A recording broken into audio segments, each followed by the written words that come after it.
secrets. And one of those is Paladin. Who would have ever thought that Paladin would have an entire archetype built around its secrets?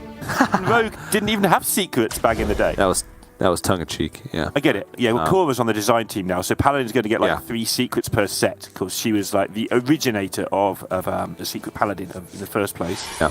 And now she's just building her favorite deck like to the modern world. Yeah. Mysterious Challenger, we'd like to forget about it, but now it's back. I think this version of Secret Paladin is actually, it's more fun to play against, right? Because well, sometimes not. It can be frustrating, but it's pretty cool, right? Because there's not like this big burst of power of secrets like Mysterious Challenger was. It comes in increments, and you have to math it out and plan it, which I think is cool. But yeah, it's frustrating because you blame yourself, not because you're blaming the game or your opponent. Usually, sometimes you blame a bit of RNG, but usually it's like, why did I play them in that order? It was so obviously correct not to. Mysterious Sword.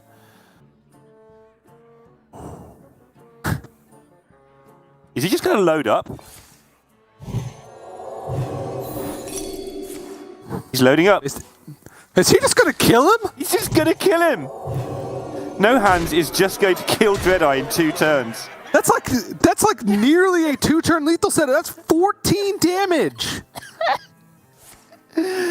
Oh, your turn. DreadEye's got to prep Wand Thief to try and find something to answer this. And that lot doesn't.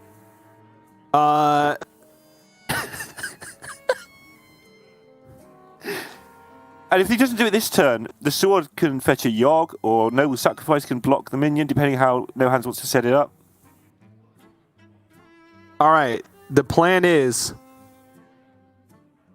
Shooting Star. Wait, no. Oh, he can kill it, right? No, he can't, because the prep the other way. Should he have backstabbed first to give himself more outs? If he had backstab first, he'd have a clear with a dagger, right? Because he would have backstab, then he could Shooting Star with the prep and the dagger up. He could still hit Brain Freeze? Brain Freeze! And this way he actually develops something. I think the way you're talking about, even if he kills it, No Hands just reloads the board and sort of carries on again. Maybe.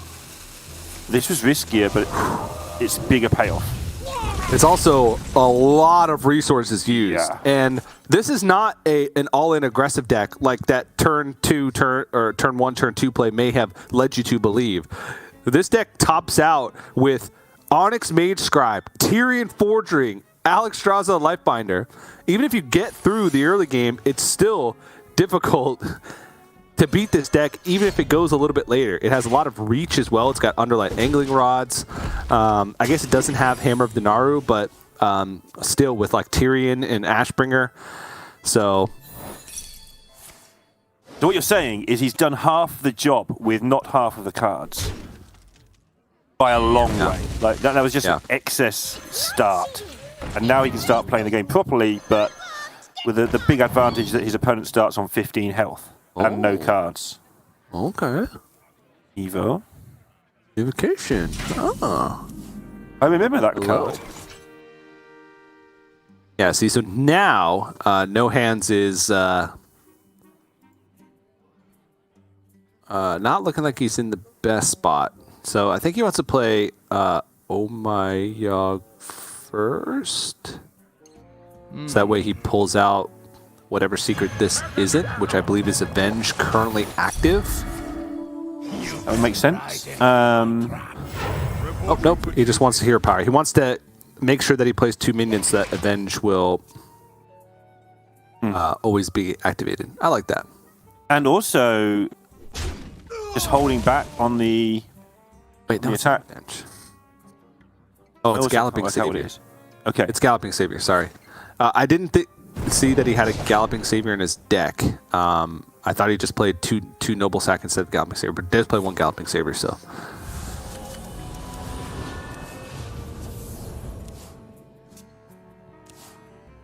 Oh. The Kaz. Well, this is a big decision point, right? Because he could bamboozle and then Blackjack Stunner. Oh, Spark Draw cheat, and then he draws a card, and then he can blackjack. Forgot about the Spark Draw cheat on the board. And then he's got he's got Blackjack Starter to get rid of this 3/4, and still hold on to the poisonous. He picks up a playable card here. Swindle! The nuts!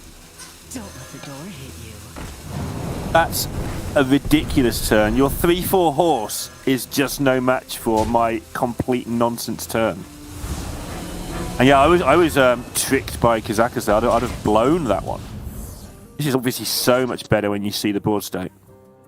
Yeah, he needs to rely on tempo in order to win. Because like I said, the reach isn't there. It's just the wicked stabs. There's no Alex Straza. So having that early tempo and getting that early chip damage is pretty massive. And this horse is nowhere near as amazing when you have to play 4 for it. Oof. No. And by the way No Hands has played, it seems like he's keeping this Omayog for a potential Onyx Mage Scribe activation. Mm-hmm. The problem is there's going to be that poisonous minion on the board when he plays Onyx Mage Scribe. He won't be able to just play it on the board and hope it lives for a turn. Well, very likely. So this is a little bit tough of a situation. And No Hands knows that this could very likely be Bamboozle. And the question NoHandsGamer is asking himself is, can I risk it being Bamboozle? Do I need to swing with this weapon here? If I swing with this weapon, am I going face? If in order for me to win this game, do I need it to not be Bamboozle in this exact situation? Decides not to do it at all. Yeah, that's a key point that you make there. Like, when you work out, if it's Bamboozle, have I just lost? So do I do it anyway? A lot of factors these good players have to go through their mind. This card's ridiculous, isn't it? Oh! Just do it again. Yeah, 4-mana bouncy horse. Do it. Don't let the door hit you. Why did we stop playing this deck?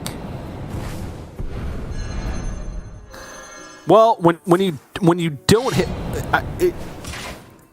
he was like any draw besides One Thief away from losing this game on turn. On turn 3. Yeah. So, yeah, here we are. Oh, hang on. all right. Mage Scribe Juice. Magic is not a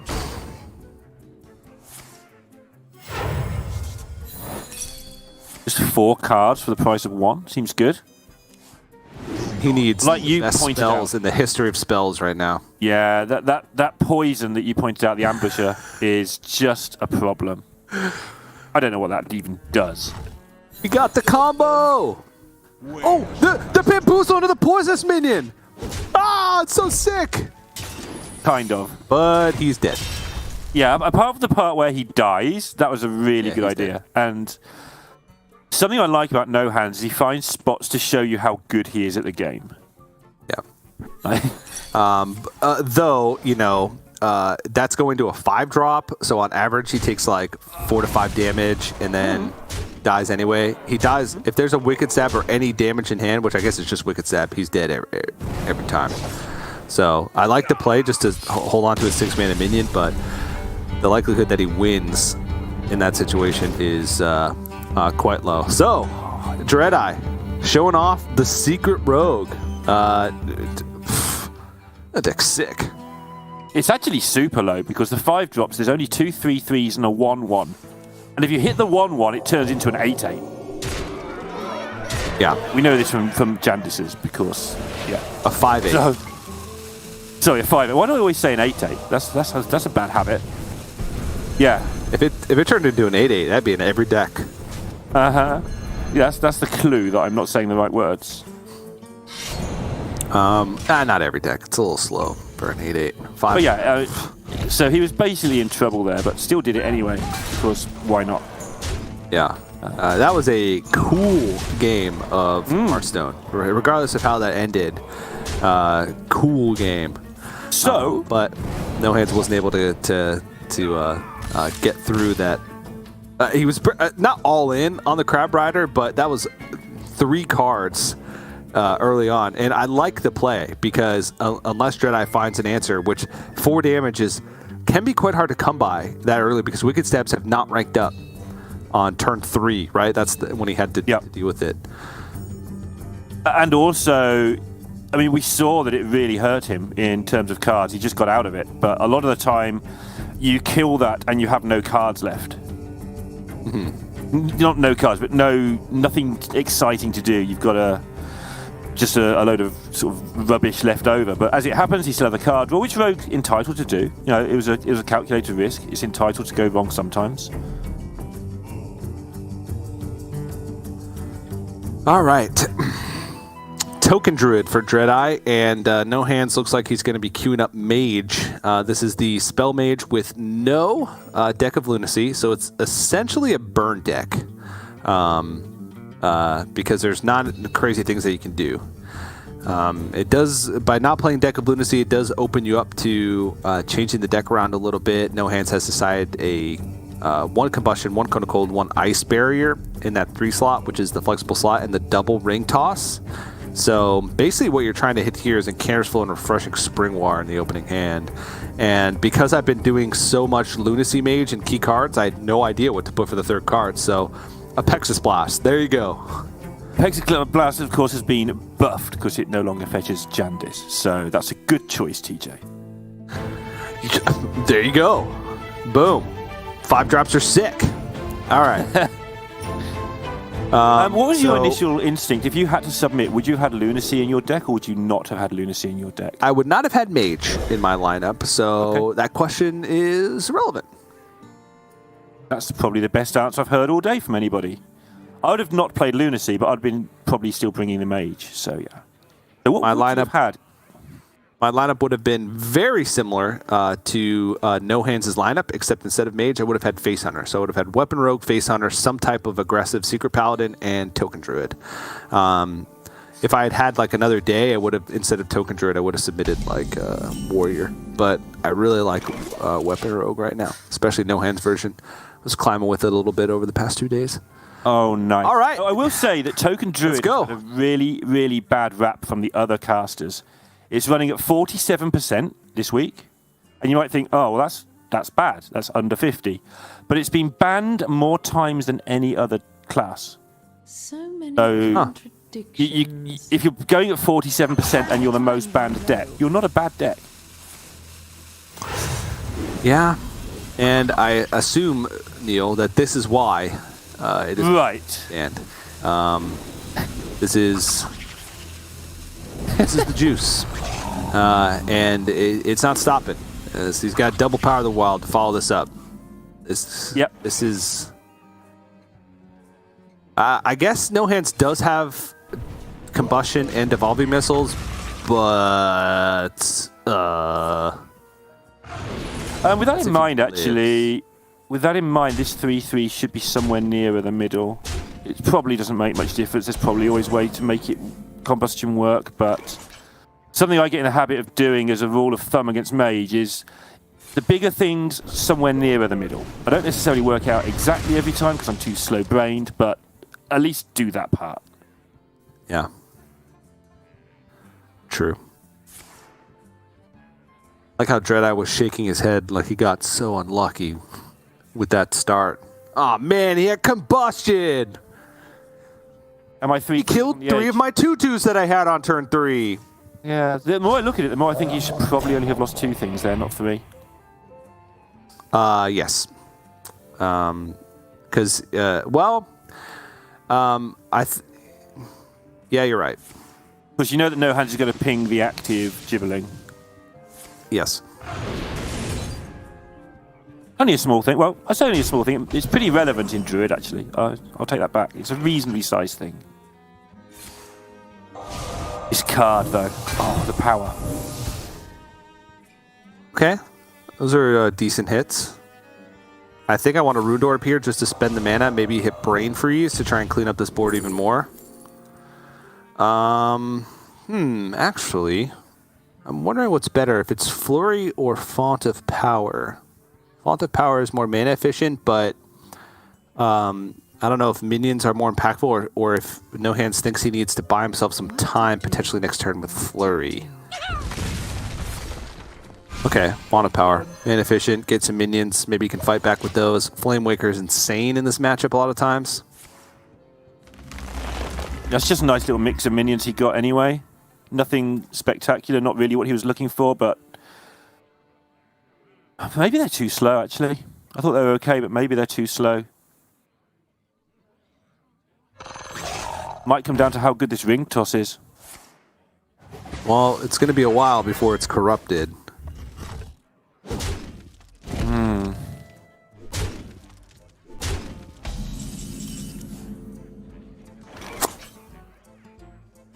Oh.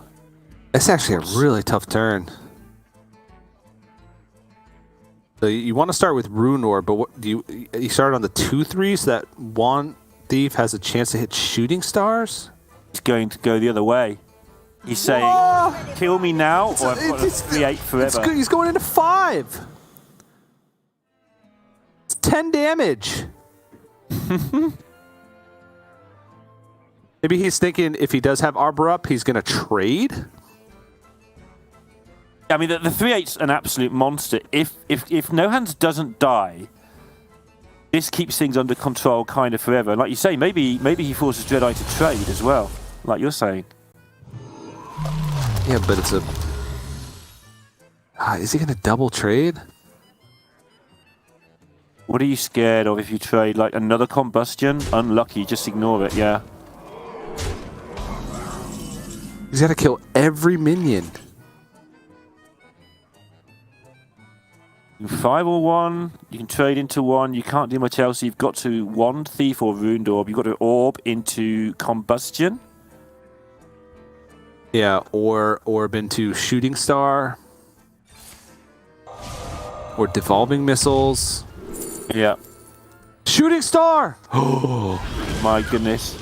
Okay, but that's only +1 spell damage, so I think he needs to Wand Thief hit it. I think it might have to be Wand Thief and hit a cheap spell. But let's see. Cheap spells left in his deck. He's got Brain Freeze, which would be the nuts. I think it's just for Brain Freeze.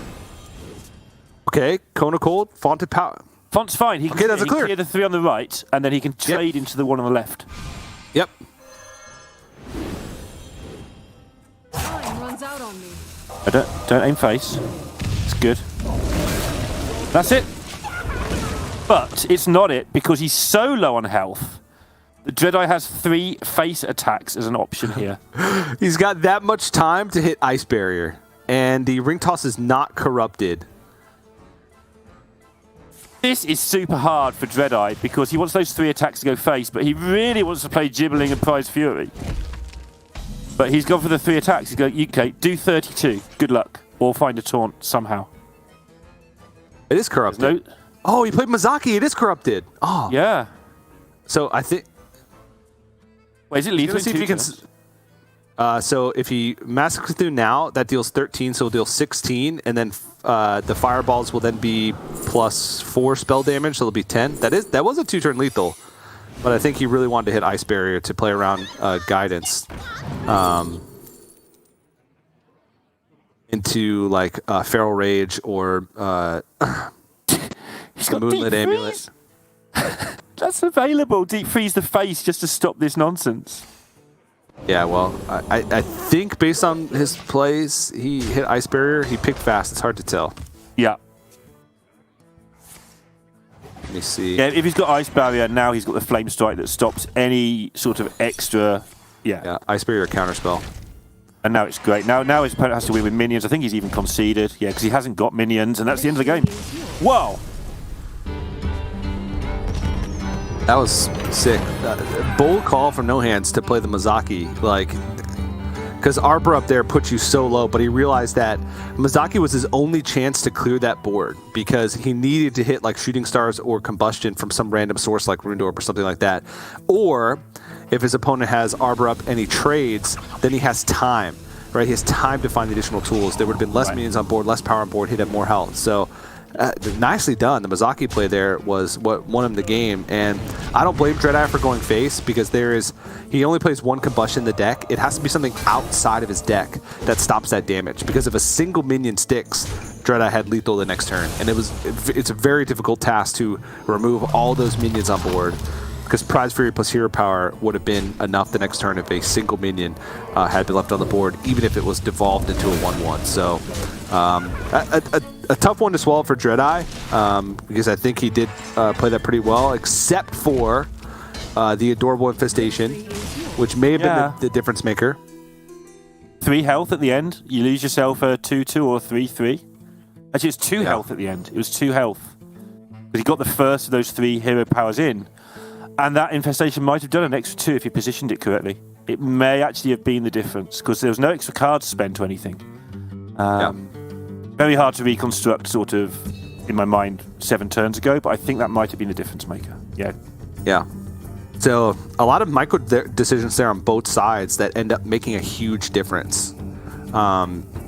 Even like the Font of Power choice over the Flurry choice. Because that wasn't a super easy decision, right? In order to get the minion, to get the minions, to get the Mizaki, to be able to play the Mizaki, to be able to have the clear. So, and DreadEye, you know, maybe he would never even have been in that situation if that combustion didn't punish him as much as it did if he had Adorable Infestation, one of the minions closer to the middle. So, a tough one, but No Hands sneaks through. Really similar to game number 1, but with the opposite players playing the roles. One player scrambling desperately to remove the one thing that matters, and the other player sort of doing all they can to get that damage over the finishing line early. Yeah. We've seen it from both of them now. They're both capable of finding outs, and they're both capable of putting their opponent in position to need outs. And this is a deck that you say you played a lot of, this Weapon Rogue. So why is it so good? Why do you think it's so well positioned? Well, it's so well positioned against some decks, right? It's got some really good matchups and some really bad matchups. It's one of the most polarized decks in the metagame currently. It's got reach. It has an insane amount of reach. It has the ability for a true OTK with just the cards in your deck, which is insane. It's tough to pull off, but against like Priest, for instance, you can just set up 30 damage from hand with Wicked Stabs, Sinister Strikes, and a fully juiced weapon. Paladin is one of the tougher matchups because they can snowball incredibly hard. They have a lot of healing in the deck, which also happens to summon taunts. But if they get off to a slow start, you can kill them before they're even able to get off the ground. And this is one of those starts from the Secret Libram Paladin that is one that you can really take advantage of as the Weapon Rogue.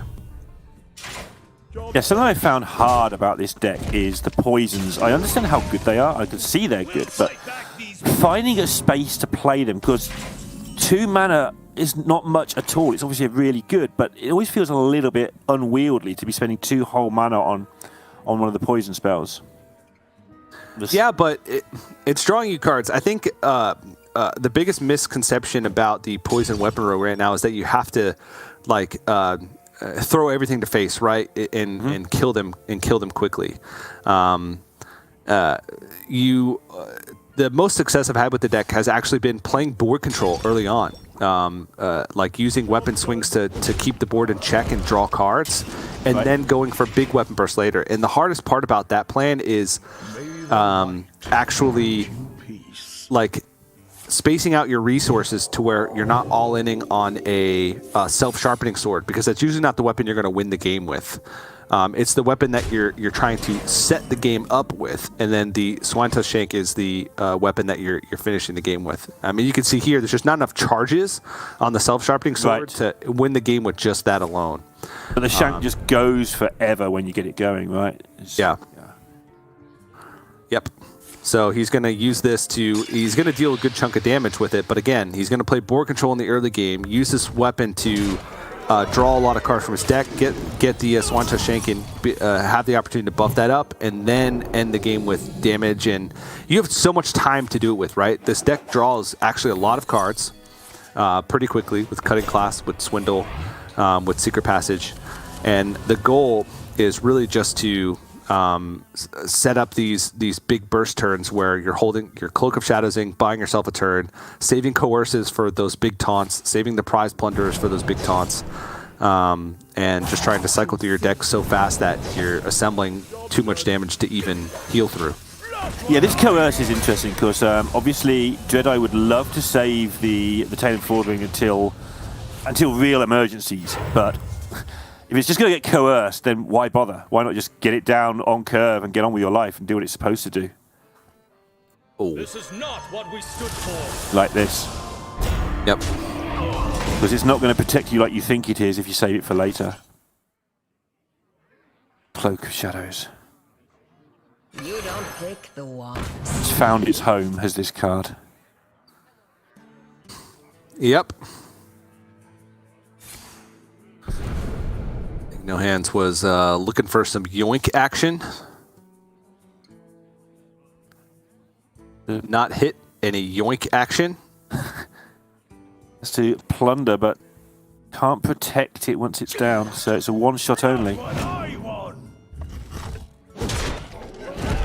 It's okay, just needs to draw a weapon, preferably this turn. Perfect. So that dagger right there, the Swan Tusk Shank, is what... That's the finisher. That's the game-ending weapon. The goal for No Hands is going to be to burst probably on 10. I don't think he has the damage built up and the weapon built up right now to kill before that. It's going to be on 10 with like Coerce for Libram of Hope and the rank 3 Wicked Stabs. We'll see how that plan's going to work out. But, I mean, he's already gone through much of his deck. Right. And still has poisons left. Still has Paralytic Poison, the Deadly Poison in hand, another Deadly Poison in deck, and the Apothecary Hellbrim, which, you know, pretty much every poison is good. The one that can be sometimes tough to use is the Nitro Boost because you have to corrupt it. But if you corrupt it, it's still good. It's +2. It's like a Deadly Poison in that instance. Yeah, it's ridiculous how quickly it goes through. 11 cards remaining, as you can see there. And it feels like the game's only just started. Yep. So he's going to get to do everything. And I guess at some point, you know, you're saying about getting to the 10 mana turns for the stabs. Does this game go that far? Like, either way? I'm not sure it does. A lot of time against Paladin. Whoa! Now, one thing is, he just missed 2 damage. I would have liked to attack there first just because both Backstab and Shadow Step can be targets, and I don't think that Prize Plunder, by holding back the attack, really did anything. Conviction? No, 0. Yeah, carry on. Yeah, this is just Secret Paladin, so that's a little bit brutal because he missed that 2 damage. I don't think it's going to make a difference, but it very well could. I mean, it is one of those decks where anybody can do 28 damage, but can you find the other 2? So putting yourself back 2 more, you know, it's a big deal. Yeah. I mean, at the moment, DreadEye is just... He has 0 Libram reduction. He might not even live until turn 9. I talked about all these things that happen in this matchup. That's assuming that the Paladin has actually gotten any Libram reduction, because this matchup usually goes until... I would say against Paladin, turn 10 is often the kill turn, right? Because that's when you need the extra damage from the Wicked Stabs. Yeah, and that's having a follow-on effect, because not only can he not play his Libram of Hopes now, but he couldn't corrupt the Libram of Judgment with his Liadrin. That's why he thought for so long. If he had 1 reduction, he could corrupt the Libram of Judgment, start getting some health back. That lifesteal would be lovely right now. Yeah. Oh, another Deadly Poison. Cutting Class. I don't think there's lethal here because he dumped both Sinisters. Yeah, I think we're cashing on damage here because Wicked Stab will be guaranteed next turn, the second Wicked Stab, so this is 8.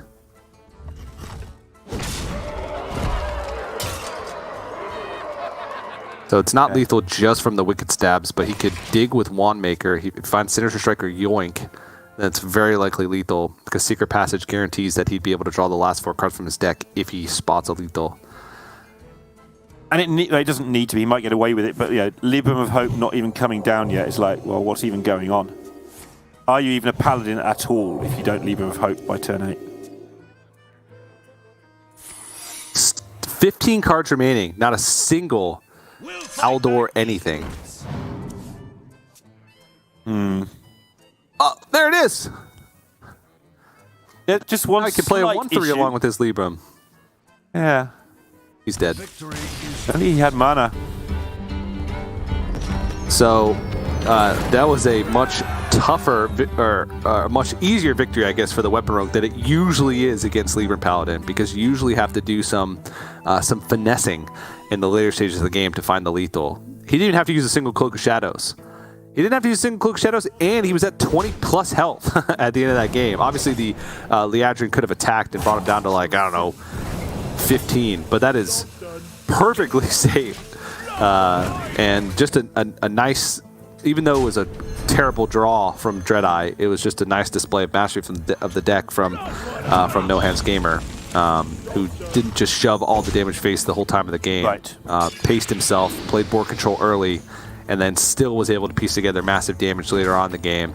And DreadEye never even got to the point where he could play a Libram of Hope. He died the turn before he was able to play it because he didn't hit any Libram cross reduction, so kind of brutal. Yeah, robbing us of the finesse, as you put it. But we did get to see a good old bludgeoning. It's like 5 cards left with only 8 mana. It's surprising how quickly it rattles through the deck. And like you say, killing that 6 health minion early on made a massive difference. He'd have been taking way too much damage if he hadn't killed it. And yeah, very, very nicely done. Paladin mirror match, but it's not really a Paladin mirror match. Nope. It is the Libram Secret Paladin for DreadEye that we just saw, and the what did he call this? Dragon something? He calls it something on Twitter. I didn't understand, so I pretended I did and just forgot about it. It's a very interesting deck. Has Tyrion in it, has Alex Straza, has Onyx Mage Scribe, Underlight Angling Rod, as well as like the early game aggressive Secret Passage, or Secret Package, not Secret Passage. It reminds me a little bit of the mid-range Demon Hunters we've been seeing, where you curve out early, and then you do nothing for a turn or two, and then you hit them with something huge. Yeah, sure. It's the same sort of curve of aggro, but I want a finisher, in case my aggro doesn't get there. Yeah. Even like the Hunters we've seen to some degree these days as well. You need that extra oomph in all of your decks to get there over the end. And he recognised this very quickly, because most of the other Paladins are just doing normal Paladin stuff.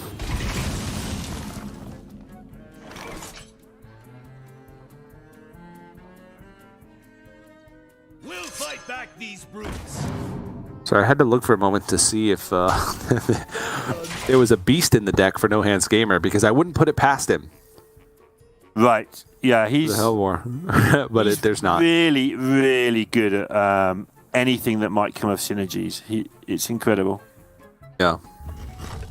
I don't suppose we know what the Galloping Saviour is token. Just to put you on the spot in the middle of a broadcast there. Because I don't. I assume it's a Someone's a steed. It's a steed. Which makes me wonder if it's a beast. Probably. You don't get to play it unless it gets bounced. Yeah. I actually don't know. A standoff for now, and I'm not quite sure who the standoff favours in this one. I think it favours No Hands if the game starts getting into the big stuff. It's really nice to have recursive Librams if you're DreadEye, but No Hands doesn't need to mess with Librams. He just makes Alex Strazas and Tyrions and hits you with them. Reporting for duty. Yeah, this deck actually has some longevity to it. It's sorry, it is a beast. The Holy Steed. Holy Steed. Yep, it is a beast. Does have the beast tag. So if somehow he got it back into his hand, could have buffed it with Hellbore. Pretty irrelevant, but we got. Yeah, as I was saying, No Hands does have a late game that packs a punch. So it's not like the aggressive Secret Paladins where you can just go for it. There it is. The Holy Steed. Holy Steed. That man. I thought that broom was going to be more impactful than it ended up being. Yeah, I wonder why broom isn't in more decks. I wonder if that's just how it always works out now. Well, there's just decks don't have enough support for it now. Like the reason why it was played in Libram Paladin previously was because it was pulled, it was tutored because it was a 1 health minion from I don't know, every card that's not standard anymore. I erased the name from my memory. The 3-1 that drew 1 health stuff. I'm the same as you. When it's gone, it's gone. Yeah. A non-wild person, but it was fetchable in several different things. But drawing it off the top and not being able to tutor it out of your deck, not the greatest draw off the top. I can't believe his luck, apparently. That's what that facial expression tells me. That's just some raw damage right there. If I'm No Hands, I'm playing this Righteous Protector, and I'm going to giddy on up. Yeah. I'm jamming that second one. Wait. It might be, never mind. It could be Galloping Savior. The Holy Steed could be placed in the way. And 6 might be enough. Reporting for duty. The light dim. Yeah. And 6. Yeah. Purposefully playing around this this Conviction. There's 8 on board, and Conviction is 6. So it does have a lethal setup unless DreadEye is able to fight back on board. It doesn't look like he is able to. So unless I can't even think of a card that he pick up. He only has 1 mana left. State Skull into Voidwalker's gone. Nope, he is just dead. He's going to play the Avenge first because he knows that there's still 1 Oh My Yogg left in the deck. And Conviction is a guaranteed exact 14. And interesting from No Hands, the reaction this week is not one of celebration, but one of relief. He's expecting to win these now, TJ. Yeah. But the rematch is settled. It looks like it was not a fluke in week number 1. No Hands got the better of DreadEye yet again. So DreadEye's run will end there for week 2. Had a good showing in his first week of Grandmasters, getting 2nd place. But No Hands is just the bane of his existence at the moment. He'll be moving on to the top 8 tomorrow, looking for the back-to-back victories. And I think his lineup's decent, right? Against the field, the broader field, it might be a little tougher because Weapon Rogue's going to run into some